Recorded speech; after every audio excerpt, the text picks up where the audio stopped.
এবারে আমরা নবীকে ভালোবাসি কি ভালোবাসি না, এর প্রমাণটা কি করে বোঝা যাবে? এর প্রমাণটা বুঝতে গেলে আমার রাসূলুল্লাহর হাদিস শুনতে হবে। আল্লাহ নবী জানিয়ে দিল আমাকে কারা ভালোবাসে।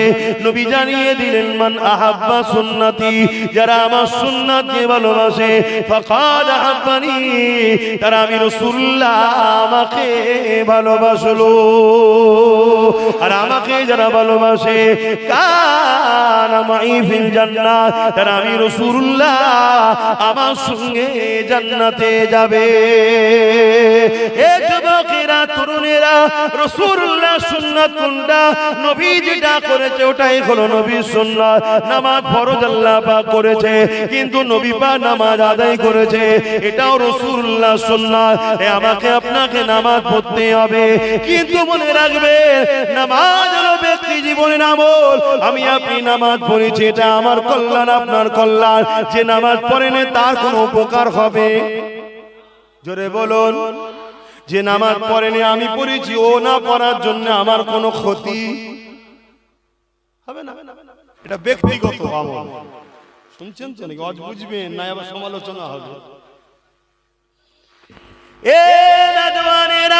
কিন্তু যদি আমরা এই সমাজ থেকে নেশাকে বন্ধ করে দিই, কেন রাসূলুল্লাহ নেশার বিরুদ্ধে লড়াই করেছে, রাসূলুল্লাহ নেশাকে বন্ধ করে দিয়েছে।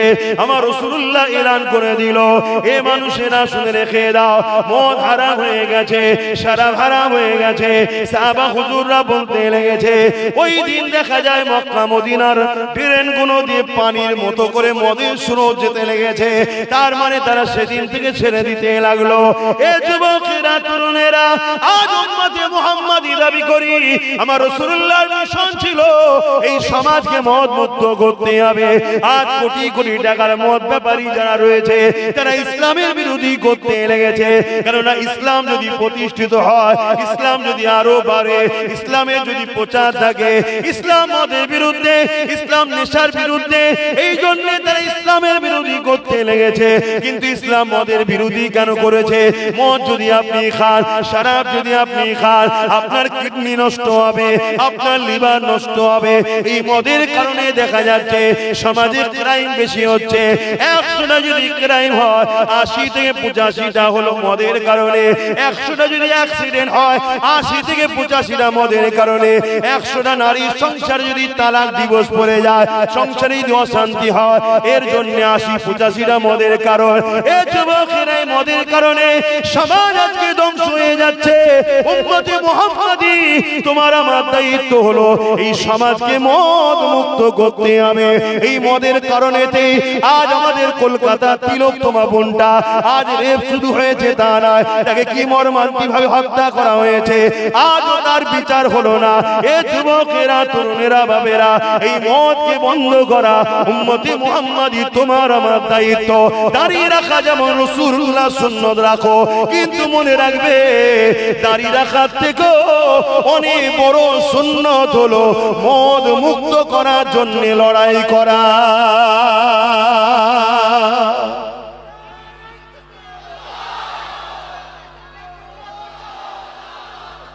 শুনছেন তো? হ্যাঁ, তাহলে প্রত্যেকটা জায়গা থেকে এই আওয়াজ উঠা দরকার। মদ মুক্ত বাংলা চাই, মদ মুক্ত ভারত চাই, মদ মুক্ত বাংলা চাই, মদ মুক্ত ভারত চাই। কারণ এটা আমার মাতৃভূমি। রাসূল তিনার মাতৃভূমিকে ভালোবেসেছে। মক্কা ছিল রাসূলুল্লাহর মাতৃভূমি, আমাদের মাতৃভূমি ভারতবর্ষ। তাহলে এই ভারতকে মদ মুক্ত করতে হবে, বাংলাকে মদ মুক্ত করতে হবে। এই নিয়ে আওয়াজ শুধু নয়, এই নিয়ে আমাদের চেষ্টা, এই নিয়ে আমাদের সংগ্রাম, এই নিয়ে আমাদের লড়াই দরকার আছে না? হাত তুলে বলা আছে না? লম্বা করে হাত তোলা আছে না? কিন্তু তুমি যখন এই কথা শিখাবে, তোমার আমার রাজ্যেরই সরকার এ তো মদ ব্যাপারী, এ তো রেগে যাবে। আমাদের সরকার মদ ব্যাপারী না? মদ ব্যাপারী না? মদ বিক্রি করে না? করে না? গর্ব করে করে বলে যে আমি মদে ফার্স্ট। তাহলে মাতাল সরকার, তাহলে তো আমাদের উপরে খেপে যাবে। কিন্তু বলো তুমি আমি উম্মতে মুহাম্মাদি দাবি করে মদের বিরুদ্ধে কথা না বলে মাতাল সরকারকে ভোট দিচ্ছি, কিয়ামত দিন নবীর শাফাত পাওয়া যাবে মনে হয়? এবার আপনার আমার মাথায় কেউ ঢুকাতে পারে এটা তো গণতান্ত্রিক দেশ, এখানে কি করা যাবে? অ্যাকচুয়ালি ব্যাপারটা হলো তারাও সংবিধান পড়ে না আর আপনার সংবিধান জানা নাই। শোনেন, আমি গর্ব করে বলছি আমি ভারতীয়, আমি গর্ব করে বলছি আমার সংবিধানকে আমি ভালোবাসি। কেন? আমার সংবিধান নেশার বিরুদ্ধে। বলুন আলহামদুলিল্লাহ। তাহলে এমন একটা দেশে আমরা বসবাস করছি যে দেশে আমার কোরআন মদের বিরুদ্ধে, আমার রাসূল মদের বিরুদ্ধে, আমার দেশের সংবিধানটা নেশা মদের বিরুদ্ধে। তাহলে মদ বন্ধ হওয়া দরকার আছে না? না। কিন্তু মদটা বন্ধ করতে গেলে হুজুর শুধু ওয়াজ করলে হবে? এখান থেকে ফু দিলে মদ বন্ধ হয়ে যাবে? তার জন্য তাহলে আমাদেরকে তৈরি হতে হবে। আমরা সেই লোকের পাশে দাঁড়াবো, সেই রকম লোক তৈরি করব, তাদের পিছনে সাপোর্ট করে আমরা পাঠাবো। যা আইনের ঘরে যা, ওইখানে গিয়ে বিল পাস কর, মদ মুক্ত বাংলা চাই। এই কথা বুঝে আসছে না? না, এই কথা কাজটা করা বা এই কথাটা বলা কি আব্বাস সিদ্দিকীর ভুল? কথা বলেন, আওয়াজ দেন, আওয়াজ দেন। ভুল? হ্যাঁ। আজকে অনেক হাজী সাহেব আছে আমার কওমের দাবিদার, নাউজুবিল্লাহ। রাত্রিরে কালকে ভোট, আজকে রাত্রিরে বাড়ি বাড়ি মদ শুনছেন? হ্যাঁ, আপনাদের আশপাশেও আছে। আপনি আমাকে শুধু হুজুর ভাবছেন কেন? আমি আরো কিছু জানেন না তো আপনারা? কথা বুঝে আসছে না? নাই? তাহলে বলুন, আমার ধর্মের ক্ষতি অন্যজনরা করার সাহস পেচ্ছে কেন? আমার মধ্যে গাদ্দার ঢুকেছে। যেদিন আমাদের সংখ্যা কম ছিল সেদিন বিজয় আমরা লাভ করতাম। আজকে সংখ্যা আমাদের বেড়েছে, আজ আমরা চতুর্দিকে অপমানিত, লাঞ্ছিত, মার খাচ্ছি। কারণ কি? যেদিন সংখ্যা কম ছিল সেদিন আমাদের মধ্যে গাদ্দার ছিল না। আজ সংখ্যা বেড়েছে, আমাদের মধ্যে গাদ্দার ঢুকে গেছে। যে গাদ্দার গুলো দুনিয়ায় সামান্য পদের জন্য, সামান্য একটু গাড়ি বাড়ির জন্য, সামান্য একটু নিজের নাম হবে এর জন্য ইসলাম বিদ্বেষীদের চামচাগিরি দালালি করে আমাদেরকে পিছন থেকে টেনে রাখে। যদি আমার ছেলে উঠতে চায়, আমার ঘর থেকে কেউ একটু বেরোতে চায়, আমার ঘর থেকে কেউ যদি দাঁড়াতে চায়, তাকে পিছন থেকে টেনে নেয়, হুমকি দেয়, চমকায়, মারে, ধরে। এগুলো হলো আমার জাতের মধ্যে গাদ্দার। কথা মাথায় ঢুকছে না? ঢুকছে না? আজকে সবাই জানে, কিন্তু বড় দুঃখের বিষয়, কে গাদ্দার কে মুনাফিক চিনতে হবে আমাদেরকে। এক। দ্বিতীয় নম্বর, কারো হুমকি চমকানো দেখে ঘাবড়ে গেলে তোমার আমার বাচ্চা কোনো, তাহলে কিন্তু চোখ থাকতো কানা, মুখ থাকতো বুবা, কান থাকতো কালা হয়ে যাবে। কথা শুনছেন? আর আমার আল্লাহ আমাদেরকে যে দুটো কাজ দিয়েছে, ওই দুটো কাজ যদি না করি আল্লাহ ছেড়ে দেবে? আল্লাহ কাজ দিয়েছে তো, অন্যায়কে মিটাও, ন্যায়কে প্রতিষ্ঠিত। আমরা এত গুনাহ করার পরও আমাদের আল্লাহ আমাদেরকে এখনো ভালোবাসেন। বাসে না? বাসে না? যদি না বাসতেন তো জান্নাতে বসতে দিলেন কেন? এ তো জান্নাতেরই বাগান। তাই শুকরিয়া আদায় করে বলি আলহামদুলিল্লাহ। তো ভাইরা আমার, সংক্ষেপ সময় কিছু কথা আপনাদের কাছে আলোচনা করব। মনে রাখবেন, এই পৃথিবীতে অনেক ধর্ম আছে। প্রত্যেকটা ধর্মের মানুষ তার ধর্মকে বড় ভালোবাসে, বড় পিয়ার করে। তার কাছে তারটা বিশ্বাস, তার কাছে তারটা পছন্দ, যার যার কাছে। এ নিয়ে আমার পক্ষে বিপক্ষে কোনো সমালোচনা আলোচনা নাই। তবে আলহামদুলিল্লাহ আমাদেরও একটা ধর্ম আছে। বড় শুকরিয়া আদায় করে বলুন আলহামদুলিল্লাহ।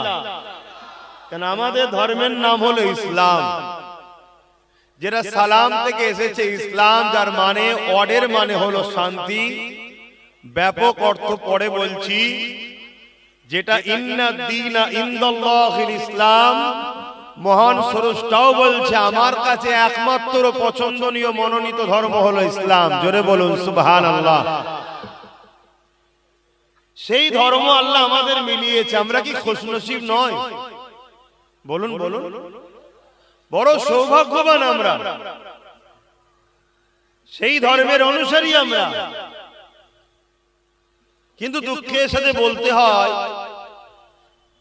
যুগে যুগে ইসলাম ও ইসলামের অনুসারীদের ঘরে মিটাবার জন্য একদল অশুভ লোক দুনিয়াতে এসেছে, আজও আছে, তারা তাদের কাজ চালাচ্ছে। এই ইসলামকে মিটাবার তারা অনেক রকম পরিকল্পনা করে। এই ইসলামের বিরোধী করার তাদের কারণটা কি?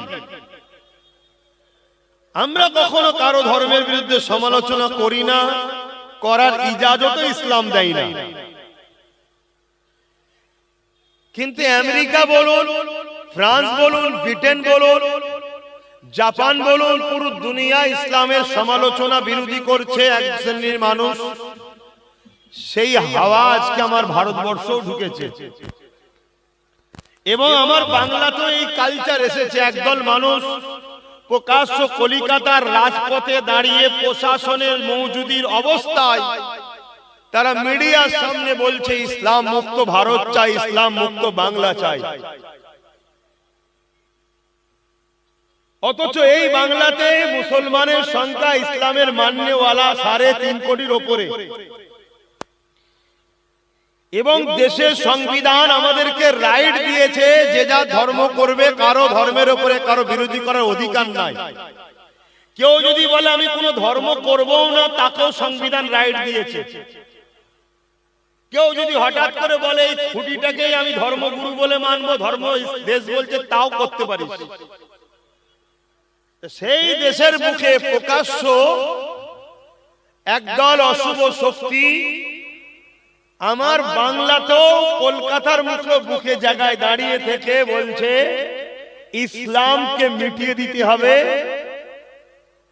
মুসলমানদের রাখলে হবে না। প্রথমে জানা দরকার ইসলামের বিরোধী করছে কেন। তার জন্য ইসলামের মানেটা আপনাদের জানতে হবে। আমরা তো এতদিন ধরে ইসলাম মানে দাড়ি টুপি, নামাজ রোজা, মসজিদ মাদ্রাসা শুনে এসেছি,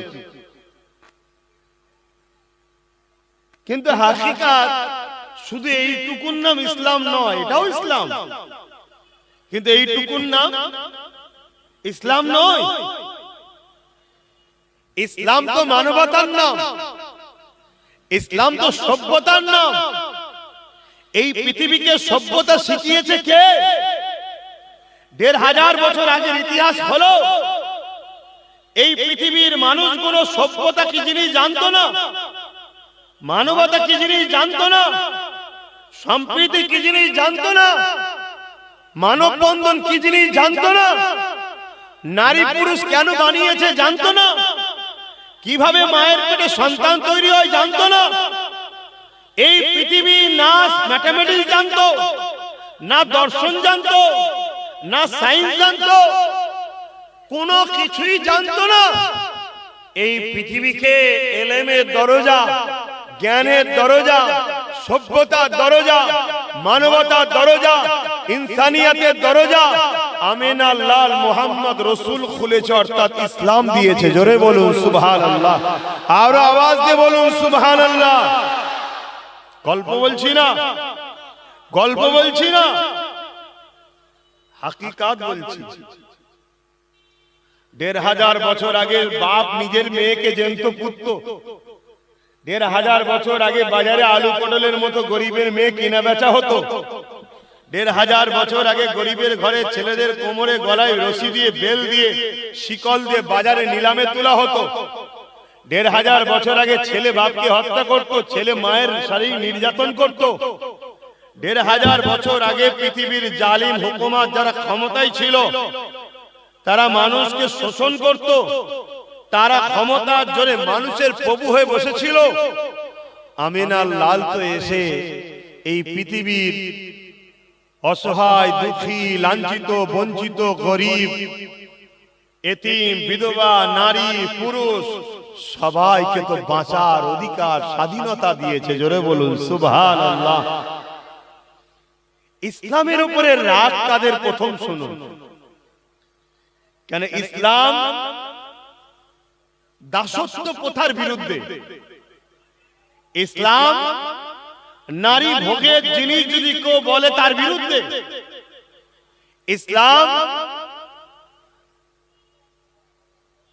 দুনিয়াতে সাম্য শান্তি প্রতিষ্ঠিত করার নাম। আমি আবার বলছি, ইসলাম দুর্নীতি মুক্ত সমাজ গড়ার নাম, নেশা মুক্ত সমাজ গড়ার নাম। তাই যারা নেশা ব্যাপারী তারা ইসলামের বিরুদ্ধে, যারা নারীদেরকে ভোগ করা পছন্দ করে তারা ইসলামের বিরুদ্ধে, যারা মা বাপকে বৃদ্ধাশ্রমে দিয়ে পছন্দ করে তারা ইসলামের বিরুদ্ধে, যারা ক্ষমতার জোরে মানুষের প্রভু হতে চায় তারা ইসলামের বিরুদ্ধে, যারা স্বৈরাচারী মনোভাবের মেন্টালিটির শাসক হয় তারা ইসলামের বিরুদ্ধে। কথা বুঝছেন তো নাকি? কেন এরা জানে ইসলামের আলোর কাছে যুগে যুগে যুগে জালিমদের জুলুমের সাম্রাজ্যকে মিটিয়ে দিয়েছে আল্লাহ। ইসলামের আলোর কাছে যুগে যুগে ইসলাম বিরোধীদের ধ্বংস করে দিয়েছে আল্লাহ। আর ইসলামের বিরোধী মূল করে নাম্বার 1 জালিম, অত্যাচারী, স্বৈরাচারী শাসক যে ক্ষমতার জোরে মানুষের প্রভু সাজতে চায়, তারা ইসলামের যুগে যুগে বিরোধী করেছে। যেমন ফেরাউন ছিল, নমরুদ ছিল, সাদ্দাত ছিল, আবু জেহেল ছিল, উতবা ছিল, এজিদ ছিল। কথা বুঝে আসছে? আজকে এরকম জালিম আছে না? না। যেমন আমার দেশের কেন্দ্র সরকার, এক কথায় এরা ইসলামকে কখনো ভালো নজরে দেখে না। দ্বিতীয় নম্বর ইসলামের বিরোধী করে কারা? দ্বিতীয় নম্বর ইসলামের বিরোধী করে যারা ধর্মের নামে ভণ্ডামি করে, তারা ইসলামের চরম বিরুদ্ধে। যেমন কিছুদিন আগে এক বাবা খুব বড় বড় লেকচার দিচ্ছিল না, বিরাট লেকচার দিচ্ছিল। मैं तो मुसलमान को टेंशन देने आया हूं। कुछ दिन बाद पता चला उस बाबा अपने अड्डे में नाबालिग लड़की का धंधा कर रहे थे। এই যে ধর্মের নামে নারীদেরকে যে ধান্দায় লাগানো হয়, ধর্মের নামে নারীদেরকে শোষণ করা হয়, ধর্মের নামে অধর্মকে বাস্তবে খাওয়ানো হয়, এই সকল ভণ্ড বাবারা ইসলামের বিরুদ্ধে। কেন ইসলাম এমন একটা আলো, রাত্রিরে যেমন চোর সমস্যা হয়, বাড়ির চতুর্দিকে আলো জ্বললে এই সমাজকে যারা কুসংস্কারে জড়াতে চায়, ধর্মের নামে মানুষকে ধ্বংস করে দিতে চায়, তাদের কাছে ইসলামের আলোটা বড় খারাপ লাগে। শুনছেন তো? অসুবিধা হচ্ছে নাকি? সত্য কথা তেতে হলো বলতে হবে, সত্য কথা তেতে হলো লিখতে হবে। আর হক কথা যে বলে না, কিয়ামতের দিন আল্লাহ থেকে বুবা শয়তান করে তুলবে। হয় জলসা বন্ধ করে দিতে হবে, না হক কথা বলতে হবে, দুটোর মধ্যে একটা। জলসা করব হক কথা বলবো না, তাহলে তো আল্লাহ কিয়ামতের দিন ধরবে। আর জলসা ছেড়ে দিয়েছি, আল্লাহ জলসা করি না তো, আমি তো বলিনি লোককে, আলাদা কথা। এতগুলো লোককে কে জড়ো করেছে? আমি নাকি? না চেয়ার দিয়েছি, না মাঠের কোনো ঠিক আছে মনে হয়, নাড়া তুলে কোন রকম করেছে মনে হয়। কি তাহলে এই অবস্থায় এতগুলো লোক কাবারু কাছে কি তাও আমি জানি না।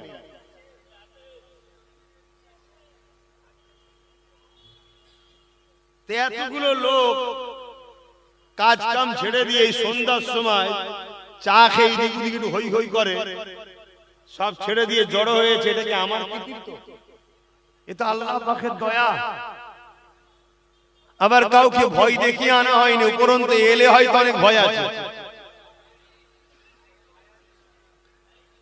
তারপরে চেয়ার সিস্টেম নেই যে একটু চেয়ারে বসে পা দুলিয়েছি, সে সিস্টেমও নেই। মনে রাখতে হবে, তাহলে ইসলামের আর এক দল বিরোধী করে তারা হলো কারা? যারা মূর্খ। কারা? মূর্খ। এই মূর্খ একদল লোক আছে যারা কিচ্ছু জানে না। নেতাজি কিছু মাল দিয়ে দিয়েছে, বলেছে চালা, আর ওই বাবা কিছু বলে দিয়েছে চালা।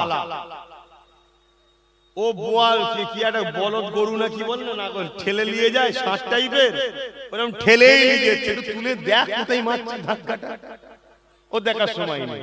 মূর্খ। এরা ইসলামের বিরোধী করে। এটা নতুন না, যুগে যুগে ছিল, যুগে যুগে ছিল।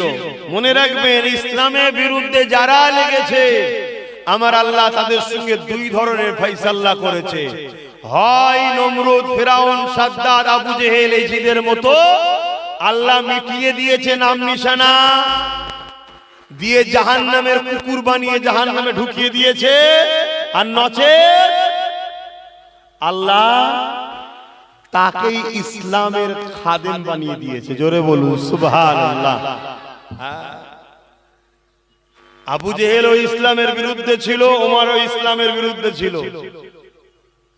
একজনকে জাহান্নামে ঢুকিয়ে দিয়েছে, আর একজনকে তামাম পৃথিবীর, শুধু মুসলিম নয় অমুসলিম প্রত্যেকটা মানুষের কাছে, ন্যায় প্রেমিক মানুষের কাছে, মানবতা প্রেমিক মানুষের কাছে আজ ওমর ফারুক স্মরণীয় বরণীয় মডেল হয়ে আছে। জোরে বলুন সুবহানাল্লাহ।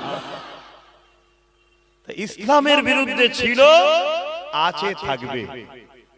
আর ইসলামের যারা বিরোধী করে তারা প্রথমে দুটো কাজ করে। একটা কাজ হচ্ছে মুনাফিক মুসলমানদের দিয়ে আমাদের ঈমানগুলোকে প্রথম লুটে নেয়।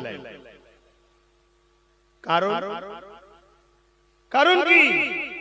কেন ইসলামের দুশমনরা ইতিহাস পড়েছে বদরের, ওহুদের, খাইবারের, খন্দকের, মোতার, সুলতানে হিন্দ, গরিবে নওয়াজের, সালাউদ্দিন আইবি, এসব যুগে যুগে যুগে যুগে ইতিহাস পড়েছে, পড়ে দেখেছে যে আরে কুছ তো বাত হ্যায়, কিছু তো ব্যাপার আছে এদের মধ্যে।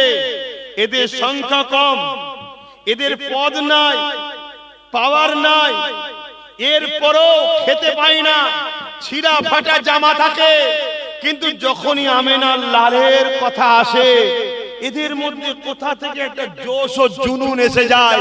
এরা বড় বড় কামান তোপের সামনে দাঁড়িয়ে গায়, এরা মরতে পছন্দ করে, আমেনার লালকে ছাড়তে পছন্দ করে না। জোরে বলুন সুবহানাল্লাহ, আরো জোরে বলুন সুবহানাল্লাহ।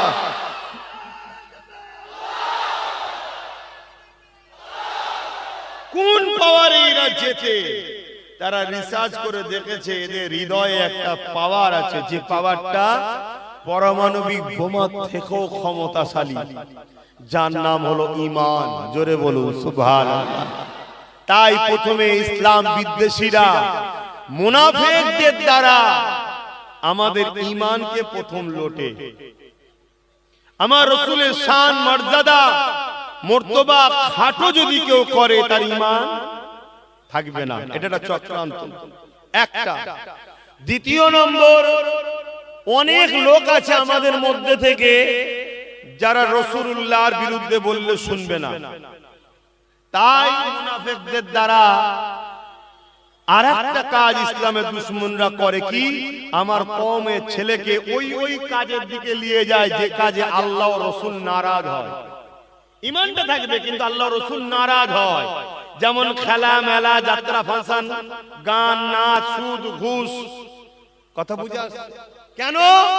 তোমাকে আমাকে ওই কিছুর মধ্যে ভুলিয়ে নেশার মধ্যে রেখে দেয়, যাতে করে ওরা আমাদের পিছনে ইসলাম মিটাবার কালচার তৈরি করবে, ইসলামকে মিটাবার প্ল্যান করবে। তুমি আমি যেন গান বাজনা, খেলা মেলা নিয়ে ব্যস্ত থাকি, এই একটা পরিকল্পনা করছে। কি হচ্ছে না হয় না আমার কথা? দেখো খেয়াল করে, পুরো দুনিয়া জুড়ে তোমার আমার মা বোনের ইজ্জত লুটা হচ্ছে, পুরো দুনিয়া জুড়ে তোমাকে আমাকে খুন করা হচ্ছে, হত্যা করা হচ্ছে, পুরো দুনিয়া জুড়ে তোমার আমার অস্তিত্বকে মিটিয়ে দেওয়ার প্ল্যান হচ্ছে।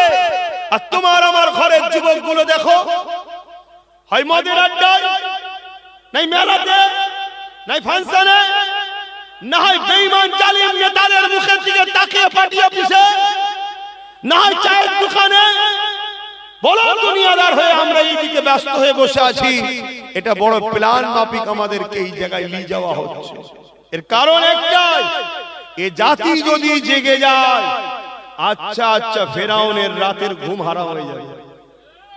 অলরেডি দেখুন না, আব্বাস সিদ্দিকী একটু চেষ্টা করেছে, কিছু ছেলে একটু জেগেছে, এতেই দেখুন না আমার দেশ ও রাজ্যের অনেক আজকের ফেরাউনদের ঘুম হারাম হয়ে গেছে। আপনি খোঁজ নিয়ে দেখুন, আমার কথা ভুল হচ্ছে কি? তাহলে এ জাতি যদি আরো জাগে, অর্থাৎ মসজিদে যদি এরকম ভিড় হয়, মা বাপের সেবা যদি করে, এ জাতি যদি দায়িত্ব নিয়ে নেয়, আমার গ্রামে কেউ যেন রাত্রিরে না খেয়ে ঘুমোয়, এখন তো ইসলামের কাজ নাকি? না নামাজটা শুধু কাজ? কথা বলে এ জাত যদি অঙ্গীকার করে যে মুসলিম এলাকায় ফাংশন হবে কেন, মুসলিম গ্রামে গান বাজনা হবে কেন, মুসলিম গ্রামে জুয়ার দোকান থাকবে কেন, মুসলিম দোকানে কেন খুশের ব্যাপার থাকবে মুসলিম এলাকায়, এ জাত যদি আরেকটু জেগে যায়, আরে লড়তে হবে না, আচ্ছা আচ্ছা ফেরাউন হার্ট অ্যাটাক করে মারা যাবে। কেন? তাদের মনের স্বপ্ন তারা ইসলামকে মিটাবে, তারা ইসলামকে মিটাবার দরুন যুগে যুগে অনেক যুদ্ধ করেছে আমাদের সাথে। যতবার যুদ্ধ করেছে ততবার আমাদের পূর্বপুরুষদের ওসিলায় আল্লাহ তাদেরকে ভালো করেই মজা চেখিয়েছে। বললেন না আলহামদুলিল্লাহ? আজকে অনেকের শখ জেতছে, অনেকের শখ জেতছে। যারা একটা ফুসকুড়ি সারাতে পারে না, তারা বলতে পারে ইসলাম মিটিয়ে দেবো। কথা বুঝছেন? এর কারণ কি? আমরা ঘুমোচ্ছি তাই, আমরা জাগিনি তাই। বাপেরা, নওজওয়ানেরা মনে রেখে দিও, নামাজ যেমন আল্লাহ পাক পড়তে বলেছে, রোজা যেমন আল্লাহ পাক রাখতে বলেছে, মালদারদের যাকাত যেমন আল্লাহ দিতে বলেছে, মালদারদের হজ যেমন আল্লাহ করতে বলেছে, মনে রাখবে এগুলো তোমার আমার ব্যক্তি জীবনের কল্যাণ। এ উম্মতে মুহাম্মাদি, আল্লাহ তোমাকে আমাকে দুটো কাজ দিয়েছে। কুনতুম খায়রা উম্মাতিন উখরিজাত লিন-নাসি তা'মুরুনা বিল মারুফ ওয়া তানহাউনা আনিল মুনকার। হে উম্মতে মুহাম্মাদি, আল্লাহ তোমাকে আমাকে শ্রেষ্ঠ উম্মত করেছে। কেন শ্রেষ্ঠ উম্মত? আল্লাহ তোমাকে আমাকে দুটো কাজ দিয়েছে। কি দুটো কাজ দিয়েছে? অন্যায়কে আল্লাহ জমিনের উপরে মিটিয়ে দাও, ন্যায়কে জমিনের উপরে প্রতিষ্ঠিত করো, অর্থাৎ জমিনের উপরে জুলুমকে মিটিয়ে দাও, জমিনের উপরে হিংসাকে মিটিয়ে দাও, জমিনের উপরে খুনকে মিটিয়ে দাও, জমিনের উপরে ধর্ষণকে বন্ধ করে দাও, জমিনকে নেশা মুক্ত করো, জমিনকে অত্যাচার মুক্ত করো, জমিনের এতিমদের খানার ব্যবস্থা করো, জমিনে অসহায়দেরকে আশ্রয় দাও, জমিনে বিধবাদেরকে মর্যাদা দাও, তাদের অধিকার দাও। এ যুবকেরা, তরুণীরা, বাপেরা, এই জমিনে কিছু মানুষ রয়েছে যারা গরিবদেরকে গোলাম বানাতে চায়, কৃতদাসী বানাতে চায়, বিধবাদেরকে এমন করে বঞ্চিত করতে চায়, এতিমদের উপরে জুলুম করতে চায়। এক কথায় তাদের না ধারণা হলো গরিবের বাঁচার কোনো অধিকার নাই, তারা ইসলামের মূলত বিরোধী করে। কিন্তু তুমি আমি যদি রাসূলুল্লাহর প্রকৃত প্রেমিক হয়, তাহলে তোমার আমার দায়িত্ব রাসূলুল্লাহ সুন্নাতকে পালন করা। আল্লাহ নবীর সুন্নাত ছিল, নবী আমার জালিমদের বিরুদ্ধে লড়াই করেছে, গরিব দুঃখী অসহায়দের পক্ষে দাঁড়িয়ে। আরো জোরে বলুন সুবহান। ইসলাম নামাজও দিয়েছে, ইসলাম খোদাকে খানা খাওয়াবারও কথা বলেছে। এই শুনছেন তো নাকি? চারিদিকে এখনো আওয়াজ বন্ধ হয়নি?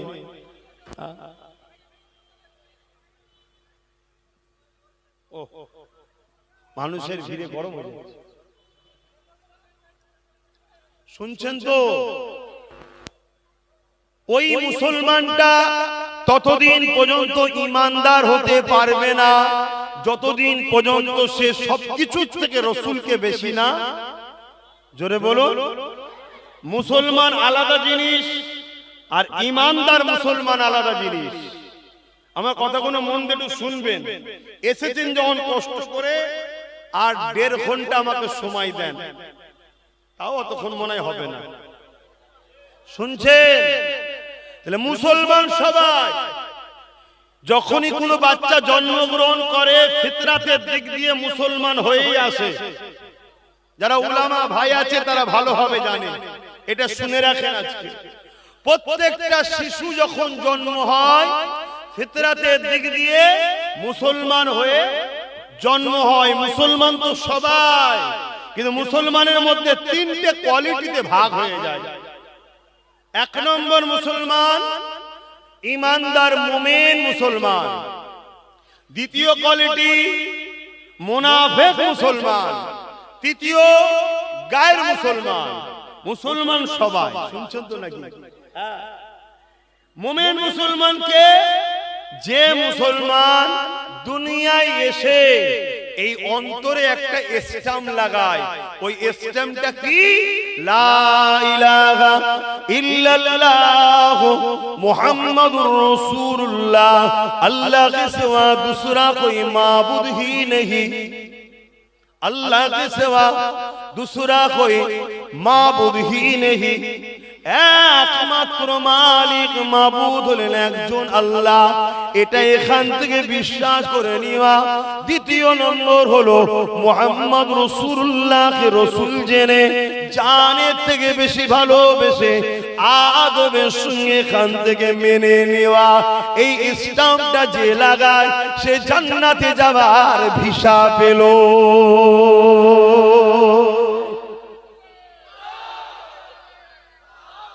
এবারে আপনি জান্নাতে গিয়ে 5 স্টার 7 স্টার না লোকালে থাকবেন সেটা আপনার ব্যাপার। যত আমল করবেন জান্নাতে মাকাম বাড়বে, যত নামাজ বেশি জান্নাতে উঁচু বেশি, রোজা বেশি জান্নাতে মাকাম বেশি। শুনছেন তো নাকি? সব জান্নাত এক হবে না রে বাবা। তুমি আমিও ইনশাআল্লাহ জান্নাতে যাব, বলো ইনশাআল্লাহ। অসুবিধা আছে? আল্লাহ বলেছে যে আমার উপরে আশা করে আমি তাকে নিরাশ করিনি, তাহলে আশা করবে না কেন? বলো ইনশাআল্লাহ জান্নাতে যাব। কিন্তু খাজা হুজুরও জান্নাতে যাবে, এক ক্যাটাগরি হবে মনে হয়। এইটা তো মাথায় রাখা দরকার। তিনি কত ভিআইপি, তার জন্যই ভারতবর্ষে ইসলাম এসেছে। তাহলে এক হয়, আর আমাদের জন্য ইসলামের ক্ষতি হচ্ছে, তাহলে কি করে এক হয়? কিন্তু জান্নাত যেতে গেলে দুনিয়ার এক দেশ থেকে আরেক দেশে যেতে গেলে ভিসা লাগে না লাগে না? যত বড়ই ভিআইপি হোক ভিসা লাগবে না লাগবে না?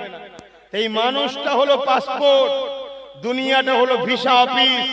এই ভিসা অফিসের পেজ অন্তরে কলেমার স্ট্যাম্প লাগাতে হবে, এটা হলো ভিসা অফিস দুনিয়া। তাহলে তুমি এবার এন্ট্রি হলে, এবার তোমাকে ইহরাম নিয়ে যেতে হবে, জামা কাপড় নিয়ে যেতে হবে, তবে তো আরবে যাবে, উমরা করবে, আর করবে, সব কাজ আছে। কি যত তুমি সেজে গুজে যাবে, যত ব্যাগ ভর্তি করে নিয়ে যাবে, যত তোমার নিরাপদ ওখানে হবে, আরো ভালো ভালো পজিশন তুমি পাবে। ডলার থেকে বা রিয়াল যত বেশি নিয়ে যাবে তত বেশি তুমি কেনাকাটা করতে পারবে। বুঝাবার জন্য বলছি। দুনিয়ায় ঈমান আনার পরে যত ভালো কাজ করবে, নামাজ রোজা দাড়ি টুপি হজ যাকাত দান খায়রাত, যত ভালো কাজ করবে তত তোমার জান্নাতে মাকাম বাড়বে। কিন্তু জান্নাত যেতে গেলে প্রথম কি লাগবে? ঈমান। ঈমান ঈমান ঈমান কি? নবীর প্রেম ও আদব। কথা বুঝে আসছে?